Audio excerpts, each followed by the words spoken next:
All right, everybody, welcome back to the Overwatch Collective podcast. This is a special one. Season 9, Episode 2 with Sergeant Major Max Garcia. Sergeant Major, how we doing? Yeah, great. Thank you for having me on. Good morning from Of Sydney. course. Yeah, good evening from Louisiana, and good morning to you out in Sydney, Australia. This is cool. Yeah, the only other time I've done a podcast with anybody out of the country was Roger from All Healthy Shift. He's also out in Australia too, and it would be really good to connect you two after this. Too. Very nice to have you on. Obviously, I want to touch on your military career. You did over 24 years in the United States Marine Corps.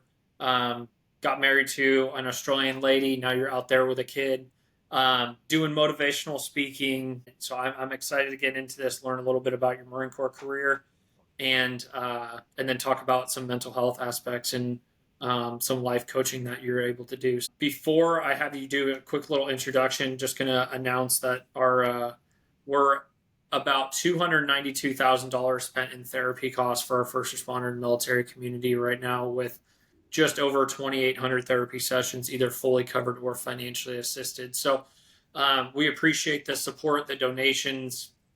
It's really cool and rewarding to be able to connect people in our community to our culturally competent and vetted therapists to get them confidential, legit counseling, and then financially assist them in attending. Because as we know, the VA is a little delayed and there's kind of a lack of resources, which we're going to discuss here in a little bit. But Sergeant Major, that's enough of me talking. Can you please give us a quick little introduction to yourself and take it from here? Yeah, sure. And before I do that, first of all, Greg, thank you for your service and thank you for what you're doing for mental health and veterans and all these other things. I've had a look at you all and it's impressive to say the least. So the short version of me is I just finished a 24-year career in the U.S. Marines and moved to Australia 6 years ago because I almost lost my life to a suicide bomber in Iraq and overcame pretty severe PTSD because of my Marines who didn't survive it. I decided to become a motivational speaker and coach, executive coach, life coach, you name it, so that I could help as many people as possible for the rest of my stay on the planet. Awesome. Yeah, you kept that very brief. Very brief. Sweet. All right. So let's start from the beginning. Where'd you grow up and what got you into the Marine Corps? Yeah. Okay. So yes, I'm American, but I was actually born in Tijuana, Mexico. I was adopted by 2 U.S. Marines as a baby from Mexico. And that's probably what kind of influenced me to join the Marine Corps, even though they didn't want me to. I joined the Marine Corps because I grew up with terrible self-esteem and such a terrible lack of confidence to the point that I developed like a bad childhood anxiety where I'd get sick just at the thought of going to school to take a test or going to a birthday party. I mean, literally I'd be going, Mom, over the toilet at the smallest things. And that lack of confidence, low self-esteem, maybe it's because I was adopted. Maybe it's because I was made fun of for being adopted. But that's actually what made me want to join the Marine Corps, because as you know, the Marines focus heavily on building confident leaders. So, but to answer the other part of your question, I actually grew up in the Maryland, D.C. area. Also spent a little bit of time in the Eastern Panhandle of West Virginia, but that was well over 30 years ago. So I kind of don't know where I'm from anymore, honestly. Got it. All right. So East Coast Marine, you went to Parris Island? I did both. So I did go to boot camp at Parris Island, and my first duty station was Camp Lejeune. However, I was also stationed in Camp Pendleton a couple times, Yuma, Arizona, Japan, Spain, Florida, you name it. So I was kind of all over the place. Yeah, and one of the cool things about the military, right, especially active duty life, is PCSing and going from all over the country, all over the world, right? Where was your favorite duty station? Yes, and I'll tell you, shout out to anybody who has to move anywhere. We're talking about mental health. That is one of the things that made me want to get out, is having to move every 1 to 3 years. If you're going through a move right now, know that it's one of the most stressful things you can do, and we're here to help you. Please feel free to reach out. But to answer your question, my favorite duty station probably had to be Rota, Spain. I was there with FAST Company, Fleet Anti-Terrorism Security Team Company. Maybe you heard of us whenever that poor ambassador was killed in Benghazi. I had to send a platoon of Marines down to secure the embassy in Tripoli. But that duty station was absolutely phenomenal. Can't say enough good things about it. Awesome. And when you originally joined, what was your... Yeah, so I was a 1833 amphibious assault vehicle crewman. So I started off in the AAV community, and then somehow I was blessed to go back there for my twilight tour, for my final tour as a sergeant major. Yeah, which was, Full circle, huh? yes. And same thing again. I served at second tracks at Camp Lejeune and third tracks twice in Camp Pendleton. All right, very cool. Very cool. Do you spend any time in 29 Palms at all? You get to enjoy that lovely place? I did a pretty good job of avoiding it. However, I did do the combined arms exercise, aka CAX, and I think they call it different things now. Purple Steel, Purple Heart. I forgot what it's called now. Yeah. But Steel Night, all these different things. But yes, I've spent time there doing exercises, but never stationed. However, I did, whenever I was at Camp Pendleton for my Twilight tour, one of our companies, Delta Company, is stationed there. So Third Tracks is based out of Camp Pendleton, but one of the companies is stationed in 29 Palms. So I'd go there often to visit them. Right, very cool. And then, so let's see, through the 24 years of your career, I mean that's a long time getting all the way up to E9, the highest enlisted rank that we can get. In regards to mental health, what were some of the biggest challenges in your career regarding to like mental health and staying motivated and taking care of yourself so that you could take care of your fellow Marines? Right. So I'll tell you, out of the 3 combat tours, most likely my second combat tour in Iraq, that was pretty nasty. We lost several Marines there. Coming back from that, it was terrible. That's where I told you, almost got hit with the suicide bomber, all these other things. Far too many casualties there that I'd care to admit. Coming off of that, they say that there is not a stigma. They love to say, oh, there's no stigma if you need mental help, talk to somebody, but that is not true. There is a stigma. So therefore, me as a, whopping 26, 27-year-old, having been a section leader slash fill-in platoon sergeant when my platoon commander was killed, coming back from that, I saw nobody for mental health because I wanted my career to be competitive. I wanted to, make it to the top, all these other things. And I really wanted to get what we call assistant Marine officer instructor duty, where you work at university. And during the summers, you work at officer candidate school as a drill instructor. And I knew they highly screened mental health, especially with all the combat veterans happening at that time. This is when OIF, Operation Iraqi Freedom, was fresh. So I didn't tell anybody anything. I was great, even though I was a complete and total mess and didn't even know it. However, I realized quickly there are a lot of things you can do to help yourself if you don't want your mental health being on record. Got it. Yeah, and I definitely agree with you. I do think there is a big stigma, right? And I'm curious to get your opinion on this, and I appreciate you sharing. Is the Marine Corps, right? They teach us you're the big bad tough dudes and the best branch out there. The pain is weakness leaving the body, right? Don't show weakness. Do you think that's great for the warfighter mentality, but then also hurts us individually in regards to like taking care of yourself? Right. Yes, both. Because you do have, some people who, want to leave work and go to medical for a hangnail, or something that's unnecessary.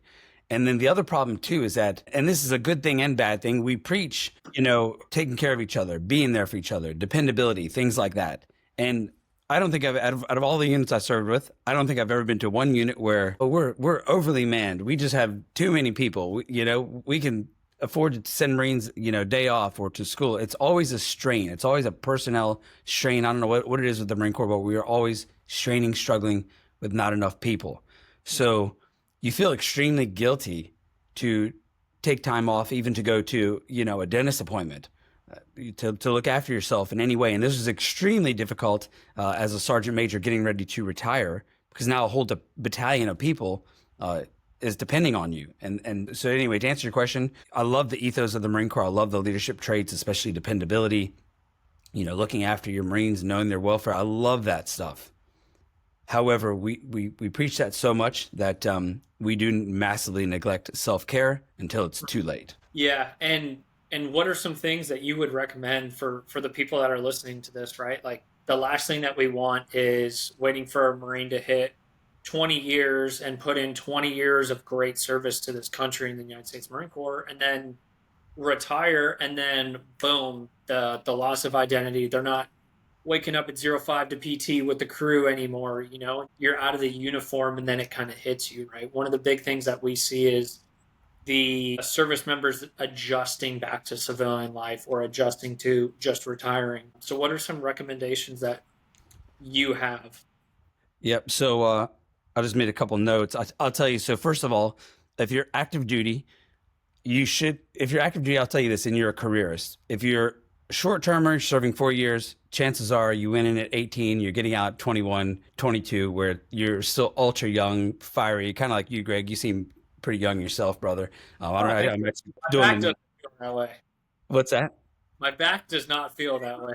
Me either. That's actually why I'm standing doing this podcast with you right now. And when you're really young and if you're just getting out after 4 years and you went in at 17 or 18, chances are you're still in amazing health. But for my careerists out there, my careerists who are selling their souls for that next promotion, be careful of this, okay? Because when you get out of the Marine Corps, remember a couple things. Remember that when you get out of the Marine Corps, you have to live with that same family you have, if you still have them intact when you get out, and you have to live with that same body. And the day after you get out, it doesn't matter if you do 40 years and you're the commandant of the Marine Corps. You could be General Smith, Carlos Ruiz, who are both amazing people I knew very well. The day you get that flag and you walk off the parade deck, you are forgotten of very quickly. And no one's going to care that you sacrificed your health or your family or you lost your family and that you retired alone, even though you got a bunch of medals, and no one cares the day you get your flag and walk off the parade deck. So for my senior people out there, careerists, those who have re-enlisted or augmented for on the officer side, I recommend this. You should be going to the doctor once a fortnight. If you are getting close to retirement, you're really senior, as in you're approaching a 20-year mark, something like that, you should be going to the doctor once a week. And if you plan it that way in your schedule and you look out for, okay, I notice every Friday things are pretty slow, so I'm going to purposely routinely schedule my doc appointments on Friday.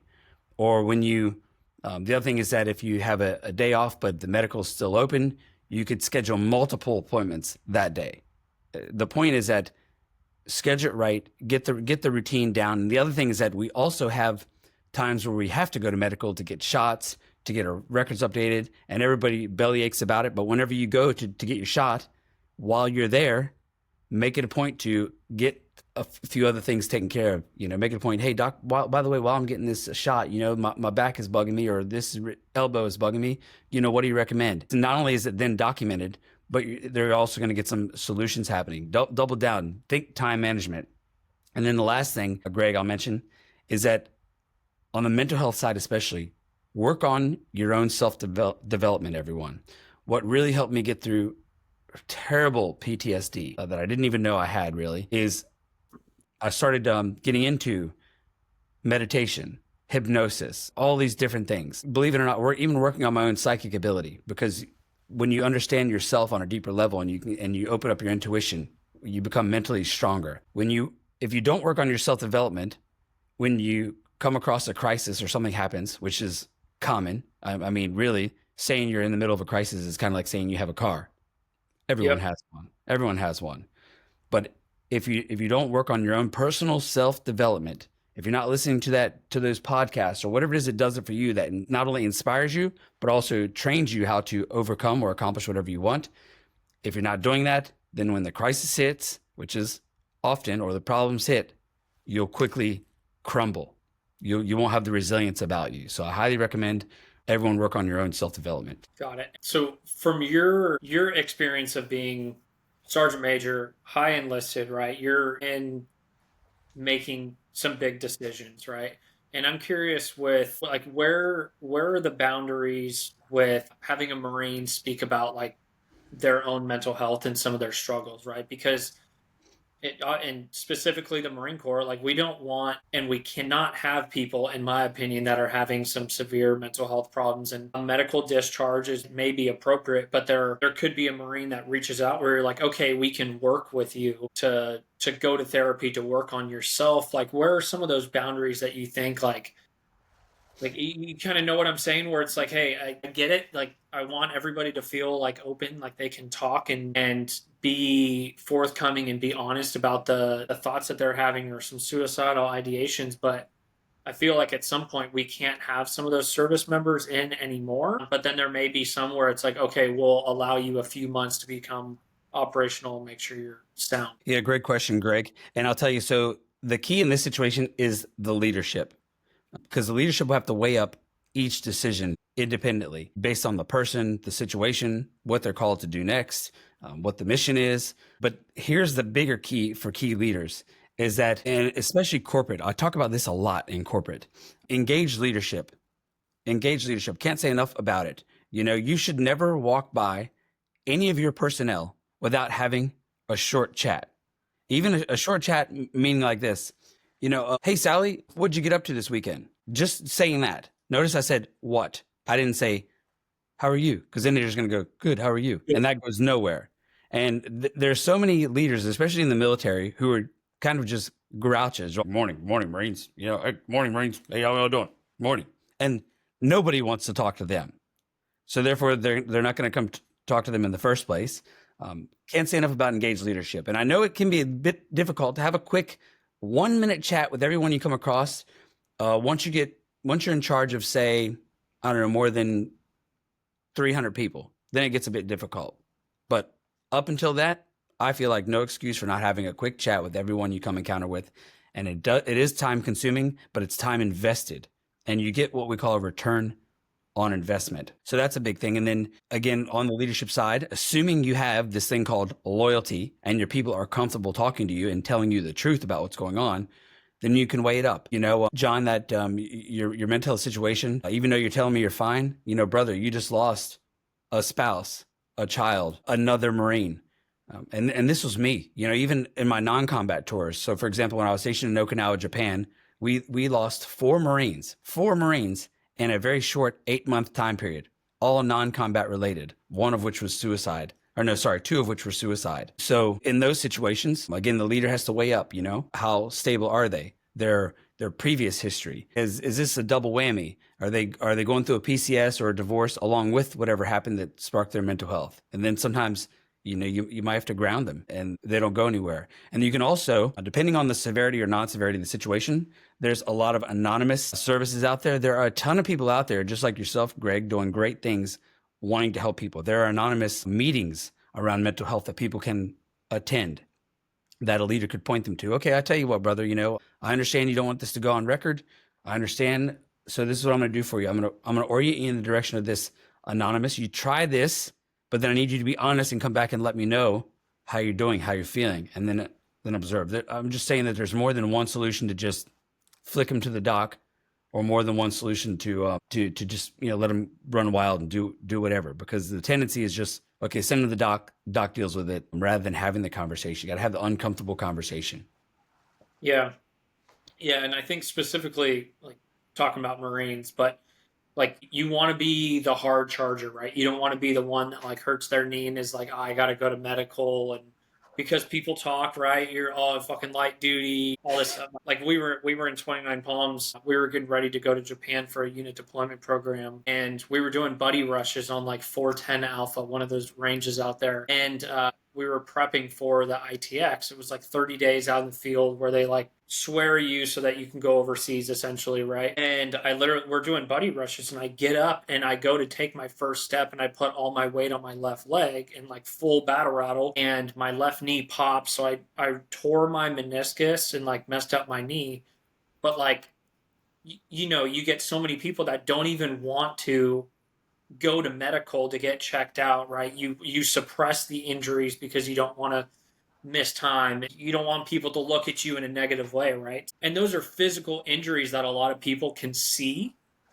But when we talk about mental health and stuff that's going on up in your head, that's why I feel like it's even more difficult for people to reach out, in my opinion. I'm curious your thoughts. Yeah, absolutely. You will never, ever get selected, I don't think, to any rank that's difficult to get selected to on light duty, or if you don't have a current PFT, Yeah. even if it's no fault, even if you have been the rock star of your career, when it comes time to selection, that last PFT, if it's blanked out because you've been on light duty, chances are you're not going to get selected. So it's not good. But here's one thing I recommend, and this is what I did for myself, and I'm the same as you. Greg, in fact, my back is bugging me a little bit right now. Like I said, while I'm standing, and I've had everything you can imagine, dislocated shoulders. I was next to this car bomb that went off, in Iraq, and all these other things, just too many things to list. But I'll tell you this is one thing that has massively helped me with anything and everything in life. This is what I recommend everybody. Do your own research. For example, Marine goes to the doctor and says, my pinky finger hurts. My pinky finger hurts. Doc says, okay, and digs, and, okay, prescribe this. It doesn't work. Prescribe that. Go to physical therapy. Maybe this works, maybe it doesn't. But has the service member gone, say, on Google, or better yet, YouTube. You go on YouTube and type in anything. Go on YouTube and type in, pinky finger swollen. Okay, well, chances are you have an extension of tennis elbow or something. But the point is that when you do your own research, coupled with whatever it is that the doctor's advice is, you're going to get that much farther, that much faster. And I actually learned this from my wife because she Google searches everything. And then I've taken it a step farther, YouTube. Type in YouTube, lower back pain. Next thing you know, a bunch of stretches, bunch of how to do this. When should you do ice? When should you do heat? But chances are most service members are only doing what the doctor tells them, nothing else. And then they never get too far. You have to be proactive, not a passive recipient of medical care, which is what General Krulak said back in the 90s. There you go. Yeah, and sometimes not even a doctor, right? It's Doc, the Navy corpsman, Yeah, who absolutely. may not be the best to know everything, right? Granted, I love our corpsmen, but they might not know everything that a real doctor would know, so.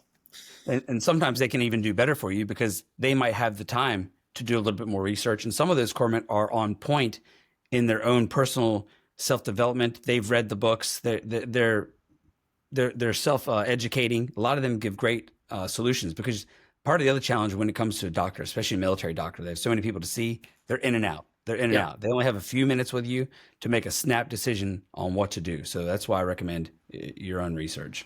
Yeah.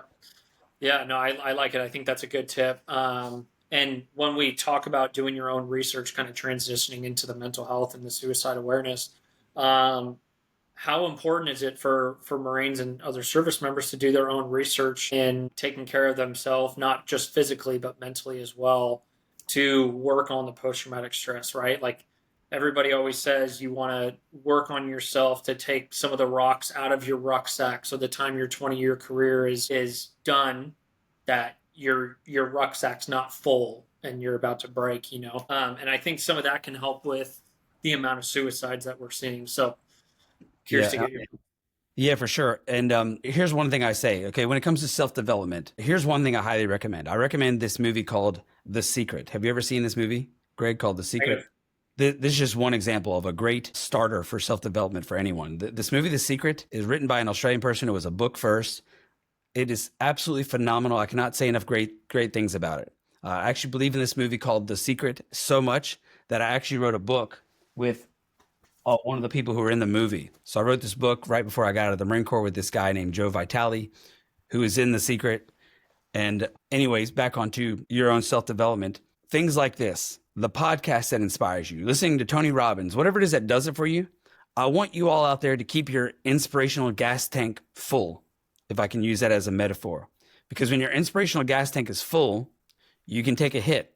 You can take a disappointment. You can take somebody cutting you off on the road and flipping you the finger or whatever, and it's not going to hurt you as much. Or when you have an injury, as we know, recovery from injuries, the biggest part is your own mental health, placebo effect, all these other things. So if your inspirational gas tank is full, then you can take a hit. But if you're already running on E, if you're already a bit down and out, you're already not feeling your best, you're already a bit demoralized, and then something comes up, it's that much harder to recover. And since you and I, before we started this podcast, Greg, we talked a little bit about suicide and that kind of thing.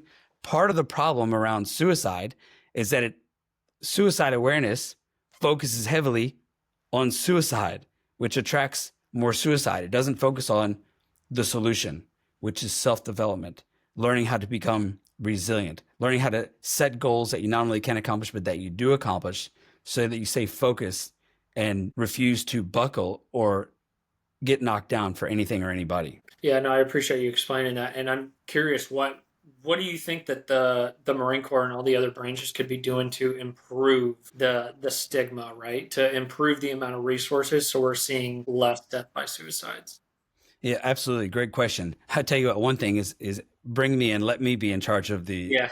suicide awareness programs. Honestly, while I was in the Marine Corps, I wish so bad that someone would put me in charge of that because the training for these things is terrible, sad stories that make you want to cry and make you feel like you want to, end your own life watching these stories and make you feel like the world's coming to an end. But none of the training, none of it whatsoever, is on how to be resilient. You know, what do you do when times get tough? Mhm. How do you make yourself become rock solid so that when times do get tough, you're more resilient. Teaching you the resources, teaching you how to set goals, affirmations, all these other things to help yourself mentally get over the hump. That's what I'd recommend. A bit more self-development, because Yeah. we spend a ton of time overly coursing people in the Marine Corps. By coursing, I mean a course for this, a course for that. You know, we got to do an annual course on I don't know how to use the computer legally so that we don't do anything wrong, you know, on the internet, or how to you know, avoid terrorists when you're traveling, even though we're not traveling anywhere. We have all these annual courses we have to do, and you know how it is. Service members are just clicking through them. Some of that stuff, you know, rather than just strictly military type things during PME courses, professional military education, rather than just your typical everyday military stuff, I would love to see some, I don't know, some Tony Robbins type stuff get taught at these courses to make people stronger up here as well. Yeah, and so my time in the Marine Corps, whenever we had to do those courses, right, it was everybody pull up chairs. You'd have some sergeant go up and talk, some staff sergeant, and they'd be passing around the form, and you'd sign your name that you were in it, right? And it would literally be, okay, the next one is substance misuse and abuse. Click, click, click, click, click, click. Any questions? No. Meanwhile, we all know we're fucking drinking way too much, right? Number one. Right. Number two, the suicide awareness one, it would literally be the same thing. It's like, okay, like contact the VA, or we have like restricted report, all this stuff, right? The basic stuff. And it was like, okay, any questions? And nope. Okay, next. And you're like, what are we actually doing? And then you lose somebody to suicide and there's no changes, and you're like what is going on? Yeah, totally. You're right. So for example, one of those things that I remember that drove me crazy was having to watch tobacco cessation. Every year you have to go through the tobacco cessation class, whether you smoke or not, if I'm saying that word even correctly. And then, like you said, substance abuse. Why are we spending so much time sitting through a substance abuse class when we also do your analysis routinely? For the drinking side, rather than a class that beats you up and tells you why it's not good for you. Oh, drinking this, drinking that, you should not drink more. Here's what I'd like to see more of. Okay, if you do feel like you're drinking too much, one, seek help. But if you don't feel comfortable seeking help, do this. Set yourself a limit. You know what your limits are. Okay, one of the things that might discourage you from drinking is having a full stomach around the time that you normally drink, because you won't feel like you want to drink as much, or having a hot bath about the time that you normally start to drink, because it will make you want water more than alcohol, or whatever. There's a lot of little things you can do to reduce alcohol amount, changing your routine. Or if you want to quit smoking or quit drinking altogether, the best time to do that is when you come back from that deployment, or you come back from the field, because your environment's changed. You're in a new routine. And anytime you change your routine, that is an ideal time to implement a new habit or quit a current habit anytime you have a change. So remember that, everybody out there. If you go on vacation, even if it's for a week, even if it's for just a few days, when you come back, that's the time to make the change. Because and things they don't teach, another quick one real quick, Greg, is eliminate whatever it is the mind trigger is. They never talk about these things in the military. Eliminate the mind trigger. So for example, smokers, every time you see that back porch, it triggers your mind to want to have a smoke. You see your little comfortable table and chairs out there on the back porch, it triggers your mind to want to have a smoke. Get rid of the table and chairs, or move them somewhere else. Maybe put the blinds down. Don't see the porch for 30 days until it gets out of your system. These are just little quick hacks. Yeah, no, definitely good hacks, and I think they're great, and I appreciate you sharing them. I kind of want to transition to your combat experience, if you're good discussing that a little bit. For sure. For the audience, do you mind sharing a little bit about your combat experience, where you were, and what position you were in at that point? Obviously, going from all the way from E1 up to E9, everything. How many combat deployments, where you were at, what rank position you were at during those, and then kind of go from there. Yeah, for sure. So my very first one was Operation Iraqi Freedom 1, the initial invasion in 2003, where we overthrew the Saddam Hussein regime. And I was with 3rd Assault Amphibian Battalion. However, we were chopped to 3rd Battalion, 4th Marines out of 29 Palms, California, with part of 7th Marine Regiment. Everyone would know 7th Marine Regiment because they're the ones in Los Angeles right now. Yeah. And then, so that was the initial invasion. That was, pretty wild, because we were kind of figuring things out on the fly. That was, General Mattis. The whole thing was really wild, wild, uncertain times. And then we came back uh, from that deployment. Again, that was 2003. We came back late 2003. But then, I don't know, something was happening with the army in Baghdad. Things weren't going good. So they ended up bringing us right back over again about 7 months later. And that would have been so the first one was started in February 2003. And then we were right back over there again in February 2004. Now, that one was a much longer one. That was an 8-month deployment right outside of Fallujah is where we were at. We were at Camp Fallujah. However, we were running operations, including going all the way to the border of Syria for a few days. That was a pretty nasty combat tour. That was honestly has to be the worst time of my life. However, for some reason, maybe I'm mental, but for some reason I wouldn't trade it for the world at the same time, if you understand that. And I learned the most. Remember this, everybody. You don't just go through your pain, you grow through your pain. Remember, there's a purpose to your pain. And I wouldn't be on this podcast with you right now, Greg, if I hadn't gone through that extremely difficult time in my life. I wouldn't be a public speaker. I'd probably be working in a cubicle like most people. Instead, I absolutely love what I'm doing. I love helping people, and I wouldn't have done it if I hadn't had to go through the difficult times first. So remember, everybody, sometimes you got to go through this to get to that. And then to answer your question, Greg, really quickly, my third combat tour was Afghanistan, 2010 and 2011. And by the way, to follow back up on your questions, the first 2 combat tours, I was staff sergeant for both of those. Got selected to gunnery sergeant on the second one, and then the third one to Afghanistan, I was a company first sergeant. Okay, and obviously with combat comes losing fellow Marines. Did you lose your fair share of Marines in combat? Did you experience that? Yes, absolutely, And absolutely. do you mind touching on this a little bit, right?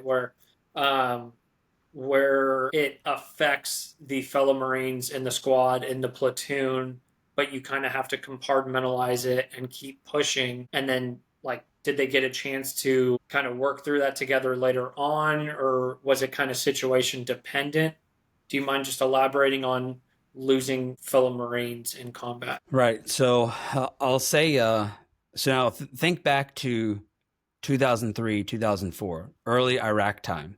The word PTSD wasn't really a thing. I mean, at that time, um, Vietnam veterans, people like that were coming out of the woodwork talking about PTSD. That word PTSD really started to come out a lot around 2003 and 2000, especially around 2004. So it was early on. There was no, nowadays, there are a lot more precautions prior to going into theater, and even more coming out of theater, especially if somebody's involved in an incident. It's so much better nowadays. But back then, young sergeants, staff sergeants, we were just figuring it out. It sounds terrible. We were just figuring it out, doing the very best we can. And it's always situation dependent. So I think your average everyday person, civilian especially, thinks, okay, you have a massive bomb go off, terrible blood, guts, body parts everywhere. Literally, let's get right down to where it's at. And then, okay, we're going to take care of these guys. But that's not necessarily the case, because I remember September 2004, one of my Marines, Corporal Elliott, was hit in the face with a telephone pole. We got into a little scuffle and took down, a couple of bad guys over it. Then the very next day, my lieutenant was killed in action. 2 of the Marines almost bled to death. And then one of them was almost overdosed in morphine in an effort to stop the pain. Real messy type stuff. And that was really messy. Terrible experience when my lieutenant passed away. Doing CPR on him. The helicopter never came. Real messy. So we had to medevac him ourselves.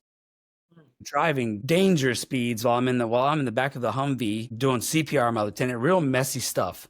And the point I'm getting at is that I'm thinking, okay, we got him back to a firm base. Then we went back to Camp Fallujah. We took him to Abu Ghraib prison, to the hospital there. Then we went to Camp Fallujah. And I'm thinking, okay, they're definitely gonna give me a few days to get plus back up with Marines from the ones I lost. Another Humvee. I think one of the machine guns took a piece of shrapnel and broke in half. There's a lot. It was messy. But I get woken up that very next morning. Hey, Staff Sergeant. Hey, you need to get back out there. The whole company's out there. Everybody's waiting on you. They need you out there. Roger that. And got to get the Marines right back. Yeah. There was no time for Are you guys okay? We're going to get through this. Um, listen, these things, there's no time for any of that stuff. Like literally none whatsoever. And then being the hard headed young males that we were at the time, probably we never did that kind of thing. I definitely don't think, and I feel like I did a good job. I was very close to my Marines.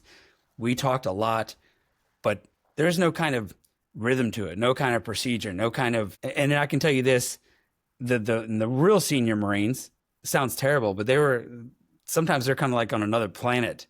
They definitely, I don't think, came down and probably had the time to do enough individual talking with us one at a time. It was just kind of like we just carried on, almost like as if nothing happened, which is terrible now that I look back at it. But we carried on like nothing happened. Yeah, some of my Marines were, I know they're abusing prescription drugs and alcohol and getting into violence. One of them got into an argument over a bit of money and pulled a gun on a guy and put a gun to this guy's head and pulled the trigger. And Corporal Hernandez is still in prison today. This is the same guy who lost an eye due to an IED. Anyway, the point is that, to answer your question, Greg, there was very little time for leadership type counseling. And then even when there was, we kind of honestly don't know what we're doing, if I'm being Yeah. really honest with you. Yeah. Yeah. No, and I appreciate the honesty, and I'm curious if things are different now.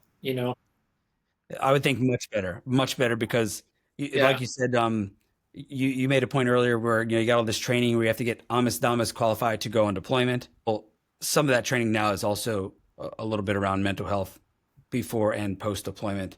Um, Probably not to the extent that it should be, and not by, like I said, I would love to see some kind of, I don't know, Tony Robbins type course or something for Marines, not just the boring stuff that everyone feels like, oh gosh, who's this civilian lady that I've never even heard of before yapping away? Oh, please, they'll kill me you're killing me with your boring PowerPoint.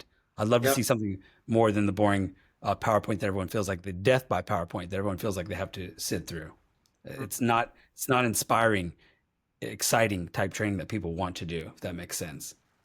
Yeah, definitely not. And it's one of those things. So like I lost one of my friends to suicide at my police department in California when I was there. We lost him, and like you did the funeral and you kind of go through that process, but there was never any real conversation after that. There was really no change. And it kind of sucks. So every time like now I go do a presentation, I speak on my PowerPoint, I have a slide of my buddy Ben, and it always kills me that it was like, God, so many years went by and like the police department never really changed or talked about mental health, or were like, hey, unfortunately, we've seen what can happen. Let's honor Ben and take proactive steps so that we don't lose another officer to suicide.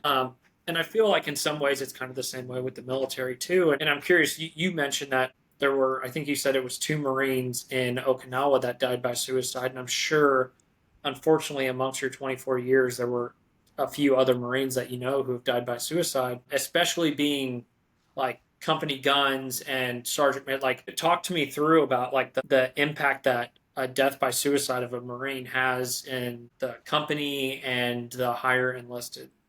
Yeah, it's detrimental. It kills you. In fact, I know it does because it still happens to me now.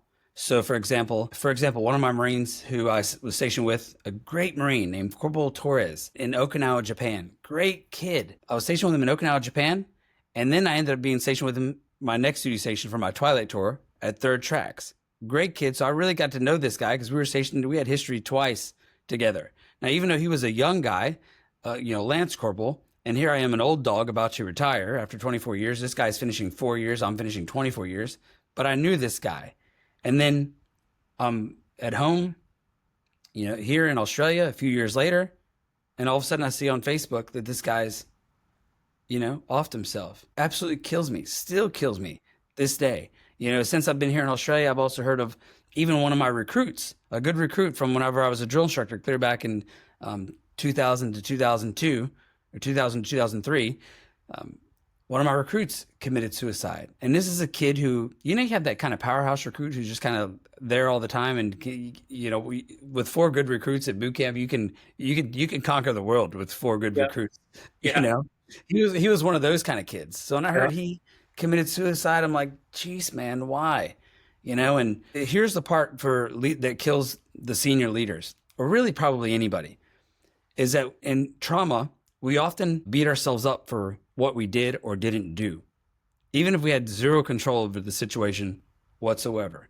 Even though I had, nearly 1,500 other Marines to look after, other than this one guy, I don't know, just had could I have reached out a bit more? Should I have chatted to him a bit more while we were there? Should I have influenced a bit more? I don't know. A part of the big problem with PTSD, especially if you listen to this book called The Body Keeps the Score. I've been listening to this book called The Body Keeps the Score. And one of the things he illustrates in there is that part of the problem with mental health and PTSD is people are beating themselves up over what they didn't do during an incident. Yeah, the moral injury aspect. Yes. Yeah, and then it's always like the what if, and yeah, and like sometimes we're just too hard on ourselves. I feel like. And so you mentioned earlier, this was probably about 30-ish minutes ago, you mentioned undiagnosed post traumatic stress, which you didn't even realize you had. What led to that point where you were diagnosed with it, or you learned that you actually had symptoms of post traumatic stress? Not until right before I got out of the Marine Corps. So I had a good friend, Master Gunnery Sergeant Ross Blaine. I'll shout him out right now. Master Gunnery Blaine, he convinced me. So I was already a sergeant major. I already knew I had only planned on doing one tour as a sergeant major and then getting out. But then I Mm-hmm. decided to do two. But during that second to last one, he really convinced me, man, you really need to get to medical and start documenting these things. You really need to start looking after yourself. And what he told me this too, he says, you're moving 100 miles an hour right now, taking care of your Marines, doing all these things.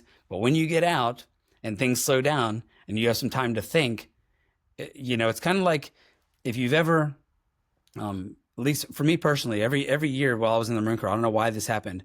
Around Thanksgiving time, the weather starts to get cold. I would always start to, and that's also a real busy time for Marines, November, because you have the ball coming. That's when all your field ops and things are ending. The new fiscal year is just starting. That's a real busy time, real stressful time. I don't know why. And then it never fails. As soon as Thanksgiving weekend starts, a long weekend, I'd always get sick like clockwork because I think the body holds on and says, no, we need to get through this time period. We need to get through this difficult deployment, field time, to the next promotion, whatever. And then once you have the time, it's like it releases and everything comes out that you need to work on. The same thing happens to veterans. When you get out of the Marine Corps, all your little aches and pains that you've just been kind of suppressing really, really show themselves. But the thing is that part of the reason they show themselves is that veterans are not being as proactive as they should and look after themselves. That's what I feel like we need to do more often. And anyways, Master Gunny Ross Blaine, this is the guy I served with as a drill instructor. I've known him for over 20 years. He told me this too. He says, man, it's not just about you. He says, it's also about your family. He says, if you don't get yourself looked after now, you could be one of those old guys when you're, in your 50s or 60s or whatever, flying off the handle at people and no one understands why, because you didn't take the time to look after yourself early on. He says, not just about you. Yeah, he gave you some good advice. Very good. I'm overly grateful for him for that reason every time. And so how long were you a recruiter for? It was B Billet. Was it, how many years was it? No, I was not a recruiter. I was No, a drill. sorry, drill instructor. Drill instructor. Yeah, I went on recruiter's assistance though as a young Marine 3 times, and it was pretty hard because the 3 times I went on recruiter's assistance as a PFC, as a lance corporal, and as a corporal. 3 times I went on recruiter's assistance. Guess how many people I recruited during those 3 times? 0. So I knew I wasn't cut out to be a recruiter. So I went drill instructor duty. Got it. And yeah, did that for 3 years, 2000 to 2003. And Paris Island? Yes, I was a Paris Island drill. Okay. So spend a minute or two, some 1 or 2 funny stories from drill instructor life. There's got to be some that come out. Right. Wow. Too many to list. I tell you, it was a very rewarding tour. A long time ago, I started at age 23 and ended at 26, just in time to make it to Iraq. But gosh, you're really catching me off guard, Greg. Funny things as a drill instructor. Absolutely funny just watching the recruits scramble, trying to figure themselves out. And I'll tell you what else too. It's funny with the drill instructors because they say in the recruit training standard operating procedure that there's no role playing, like such as, heavy drill instructor or EDI, experienced drill instructor, senior drill instructor, but it's all a role play. Everything's a role play. You're not actually mad at those recruits when you're training them. It's a role play. You're Yeah. to get the discipline. And some of the best moments I've ever had were, going out there, kicking a lot of stress, getting to move quick, whatever it is, tearing up the house, could be anything. They're scrambling, you put them in the sand pit, whatever. And they come back in, but you're giving the result. You don't do it for no reason. You do get a result out of it. Only when they are screwing up, they're running, moving slow, whatever it is, when they need it. But then you come back in and, the senior drill instructor maybe saves everybody, drill instructors get in the house. And the drill instructors were going into the DI hut and just having a laugh, having a Yeah. really good laugh about, Yeah. oh, did you see so-and-so scrambling, whatever. Amazing times, great times. Highly recommend it Yeah. to any B build. Yeah. Yeah, and I would definitely do that B build over recruiting. I could never do it. I did recruiting assistance one time, and it was, I mean, just walking around colleges and the malls, and it was not for me at all. Right. It's And hard. I think I did better than you. I got 2 or 3 people recruited, but yeah, definitely not for me. So I appreciate you sharing that. Kind of as we get close to wrapping this up, where can people find you, follow you, get all your speeches? I'm sure YouTube, right? You mentioned everything's on YouTube. I'm sure you're on YouTube. Yes. And I'll tell you what, anybody listening out there, I would absolutely love to connect with you. And if you all want a speaker, I actually want to get more speaking gigs in the US. Okay. Through COVID, I moved here right before COVID happened. And because of that, I honestly did not do a good job of keeping up on contacts and prospecting in the US. And then, everyone was on lockdown, all that stuff. So I've kind of lost ties and I want to restart that. I'd really like to get some speaking gigs in the US, particularly in California, Las Vegas, that West Coast, Southwest kind of area. I really like those areas, but really I'm super keen to speak anywhere in the US. So if you want a speaker, somebody different, please reach out. Easy to find. I'm very, Googleable? I'm very Googleable. Yeah, yeah, yeah. If you Google search Max Garcia Motivational Speaker, a lot of things will pop up, including my website, reviews, you name it. I'm fairly easy to find. I'm most active on Instagram, LinkedIn, and Facebook in that order. I'm most active on Instagram, LinkedIn, and Facebook. And my handle for all three of those is Max Garcia Motivational Speaker. So I'm fairly easy to find. I'm also on the other platforms, but I'm just not as active. So if you reach out to me, I'll be happy to provide quick advice on anything. Sweet, very nice. And then really quick, can you show the book and then give a shout out to the book as well if people are interested? Yeah, sure. I'm not big on self-promotion book, that kind of thing, but this is the book, The Abundance Factor. If you reach out to me, I'll be able to get it to you much cheaper. Appreciate you throwing that out there. Cool. So the last question that I have for you, this is how we wrap up every single one of our episodes. So our motto at the Overwatch Collective is one more is one less. It actually comes from an Army Infantry 11 Bravo dude who lost more friends to suicide upon return stateside than actually overseas. He was like, hey, if we can help one more veteran make him or her feel safe reaching out for help, it could be one less suicide, one less divorce. And then from there, one more is one less stuck. So it's on our challenge coins, it's on everything. So what we like to do is ask our guests at the end of every episode what one more is one less means to them. So take a second. I'm sure you'll come up with a very good response, but I would love to hear what one more is one less means to you. Okay, one more, one less for me. Based on what you're saying, again, I'm big on the solution, never just preaching. I'm all about self-development, helping people become resilient. And that's what will result in one less and one more person here with us serving or as veterans or whatever else. So a couple things I recommend, again, veterans especially, everybody, focus on your own self-development. For example, in these courses we talked about that we are mandated to go through while we're active duty, I'd love to see something more like this. Okay, Marines, ladies and gentlemen, one thing you can do whenever you have times of stress, whether it's your PTSD and you're angry for no reason, or you're stuck in traffic and you're stressed about getting somewhere, practice what we call box breathing. Breathe in 4 count, hold it 4 count, blow out 4 count, leave your lungs empty 4 count. Doing that will immediately cause you to relax and come down a couple notches. Breath is life. And especially if you breathe out a little bit more than you breathe in.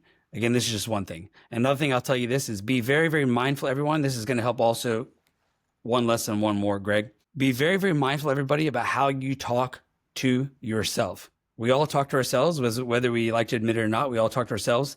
But the problem is that most of us are saying self-defeating things. I'm not good at running. I can't do math to save my butt. I'm the kind of person that this. I've always had challenges around money. Oh, I never win anything. My luck is always terrible. Knowing my luck, XXX. We say these things and then wonder why life throws us a curveball constantly, because it's Yeah. almost like a self-fulfilling prophecy. Do yourself a favor, everybody, especially when you get into difficult mental health times. Do yourself a favor and flip the script. I will get through this. I am blessed. I'm highly favored. Every day in every way, I'm feeling better and better. I've gotten through this before and I will get through it again.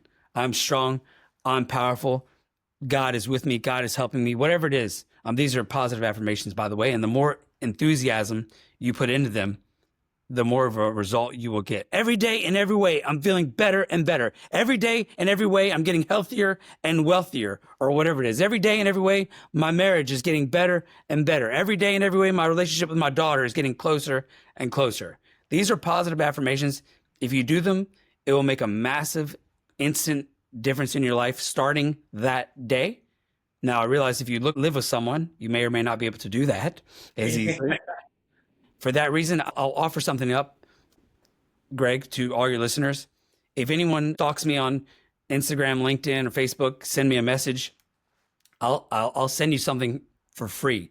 I created this playlist of positive affirmations just for my clients. I found the best affirmation video I could on the highest speeds that I could find, compiled them all into actually 2 playlists. I have one for students to help them, focus and do better in tests and things like that. And I have another one just for people in general around success, mental health. Confidence is a huge thing because your self-belief, your self-esteem is going to be the direct result of your success or failure in anything. Anyway, the point is that stalk me, send me a message. I'll send you the link to that playlist. It won't cost you a penny. And then all you got to do, rather than walk around acting all crazy like I just did every day and every way, I'm feeling better and better, rather than doing all that, you just press play and then carry out on driving, getting dressed, whatever it is that you're doing, because it's targeted towards the subconscious mind. You don't even need to pay attention to it. And Got that it. is how, Greg, I think we can keep one more person on the planet. Yeah, no, I like it. I like it. And that's what my dad always says. He goes, PMA, positive mental attitude, and try to keep taking one step forward instead of a step back. So, And here's the difference, Greg, between I hear those things all the time. You hear people say, stay positive, be positive. But what mhm. people don't say is the how. I'm the how. I can tell you actually how to implement it in your day-to-day life, in your morning routine, in your evening routine when things get sticky. So yeah, thank you. Thank you for that. Yeah, no, of course. Yeah. Well, this wraps up season 9, episode 2 with Max. I really appreciate you taking the time. I know this actually didn't take too long for us to figure out schedule wise with the time change, and obviously it's morning there and it's evening here. But I'm glad that we were able to make this work and make this happen. It's always special when you get a fellow Marine on the podcast. So, any last minute words or anything before I kind of wrap it up? No, that's it. Hey, take care of yourselves out there, everybody. And, with all this division in the U.S., I'm watching the news over here in Australia. It saddens me deeply. Keep in mind this before you project hate or discontent, whether regardless of political party or any of that stuff. Remember this, ladies and gentlemen, being a human being is pretty doggone tough as it is. Being a human being is tough. It is so hard. It's hard enough. You don't need to add onto somebody else's difficulty. Just being a human being is hard enough. Please don't add to it. Look out for each other, help each other. Looking over here on TV, there's so many things going on in America that are so un-American right now. And I'm shocked to believe that some people let one person change their entire outlook or change how whether you like a political party or don't or whatever. For me, it's not going to change who I am as a person and what I do or don't do. So, hey, be good to each other. Life is hard enough. Yeah, no, I like it. The golden rule: take care of each other. That's it. Yeah. Well, I appreciate you. Thank you very much. Semper Fidelis, and God bless America. All right, brother.